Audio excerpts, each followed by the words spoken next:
आंगन में, शायद दूध उतर आया हो बूढ़ी माँ के दामन में। पर्वत काटे हैं अपने नाखूनों से, उनकी कोई मांग नहीं है दिल्ली के कानूनों से। मेहंदी वाले हाथों ने मंगलसूत्र उतारे हैं।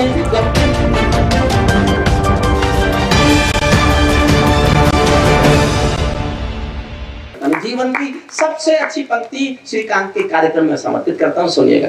उनको भी मीठी नींदों की करवट याद रही होगी, खुशबू में डूबी यादों की सलवट याद रही होगी। उन आंखों की दो बूंदों से सातों सागर हारे हैं, उन आंखों की दो बूंदों से सातों सागर हारे हैं। जब मेहंदी वाले हाथों ने मंगलसूत्र उतारे हैं, जब मेहंदी वाले हाथों ने उन आंखों की दो बूंदों से सातों सागर हारे हैं। जब मेहंदी वाले हाथों ने मंगलसूत्र उतारे हैं। गीली मेहंदी रोई होगी चुपके घर के कोने में, ताजा काजल छूटा होगा चुपके चुपके रोने में। जब बेटे की अर्थी आई होगी सोने आंगन में, शायद दूध उतर आया हो बूढ़ी माँ के दामन में, शायद दूध उतर आया हो बूढ़ी माँ के दामन में। वो विधवा पूरी दुनिया का, सारे संसार के किसी भी मुल्क के किसी भी मजहब में स्त्री अर्थी को कंधा नहीं देती, नहीं देती।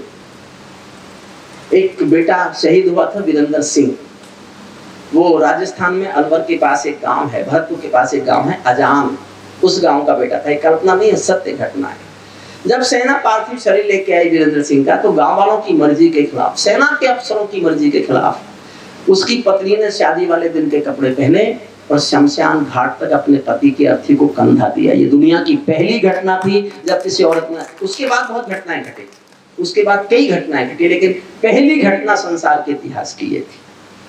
जो घटना संसार में पहली बार घटे वो तो स्वयं एक बड़ा महाकाव्य। मैंने फिर भी एक पंक्ति लिखी है, सुनिएगा और उसको प्यार दीजिएगा। जब बेटे की अर्थी आई होगी सोने आंगन में, शायद दूध उतर आया हो बूढ़ी माँ के दामन में। वो विधवा पूरी दुनिया का बोझा सर ले सकती है, वो विधवा पूरी दुनिया का बोझा सर ले सकती है। जो अपने पति की अर्थी को भी कंधा दे सकती है, जो अपने पति की अर्थी को भी कंधा दे सकती है। मैं सिंहर देवी के चरणों में सिर झुकाता हूँ, इसीलिए मैं कविता को हथियार बना कर गाता हूँ, इसीलिए मैं कविता को हथियार बना कर गाता हूँ। जिन बेटों ने पर्वत काटे हैं अपने नाखूनों से, कल्पना करो कैसे लड़ते होंगे -50 और +50 में। थोड़ी सी गर्मी हो जाती है तो शोर मच जाता है अखबार। उत्तर भारत में बड़ी गर्मी, भीषण गर्मी, प्रचंड गर्मी। जिन बेटों ने पर्वत काटे हैं अपने नाखूनों से, उनकी कोई मांग नहीं है दिल्ली के कानूनों से।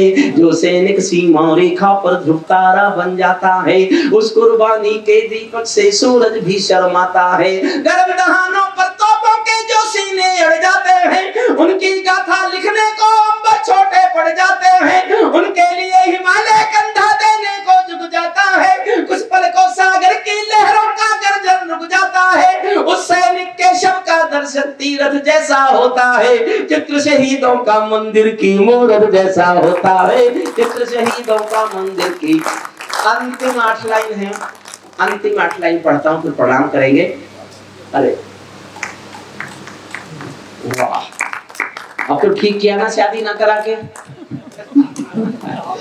ये हमारे बहुत प्यारे, देखिए एक सीधा सा साधारण सा पीछे से काम करने वाला आदमी। एक बार मैं चाहता हूँ मित्तल साहब के इस आशीष दाता हूँ आशीष के साथ साथ आप पूरे सदन का आशीष अशोक बत्रा जी को मिले। राष्ट्रीय कवि संगम की वो एक ऐसी बैकबोन है, कोई भी टास्क उनको दे दे मित्तल साहब वो पूरा करते हैं। दिनकर पर कोई कविता प्रतियोगिता हो, राम पर कविता प्रतियोगिता हो, इतनी बड़ी वनगमन यात्रा हो, बाबूजी के आदेश है, बाबूजी के निर्देश है, उनका तो केवल संरक्षण है, बाकी उस सारी योजनाओं को मूर्त रूप देने का काम अशोक बत्रा करते हैं। श्रेष्ठ कवि भी हैं, प्रोफेसर रहे हैं वो भी, किसी ने बताया नहीं उनको क्योंकि देख के लगता नहीं कि पढ़े लिखे से हैं, लेकिन हैं सचमुच वो प्रोफेसर रहे हैं सोनीपत में। मैं एक अनुरोध करता हूँ, टीवी पर जाता हूँ, किसी डिबेट में जाता हूँ, कहीं भी मौका मिलता है बोलने का, मैं यह बात हर जगह बोलता हूँ। मेरे 2 निवेदन हैं। आपके आस पड़ोस में कोई ना कोई परिवार ऐसा होगा, आपके 10 मील दूर पर, 25 किलोमीटर दूरी पर, 50 किलोमीटर दूरी पर कोई ना कोई परिवार ऐसा होगा जो देश के लिए, जिस परिवार में से कोई शहीद हुआ होगा। ऐसा नहीं हो सकता कि आप में से सब में से किसी के परिवार आसपास कोई ऐसा परिवार रहता ही नहीं हो। हर किसी के आसपास मिल जाएगा, थोड़ा दूरी पर मिल जाएगा, जिसने बेटा दिया है देश के लिए, चाहे 71 की वार में दिया हो, चाहे 62 की वार में दिया हो, चाहे करगिल में दिया हो, चाहे पुलवामा में दिया हो, चाहे उरी में दिया हो, कभी दिया हो।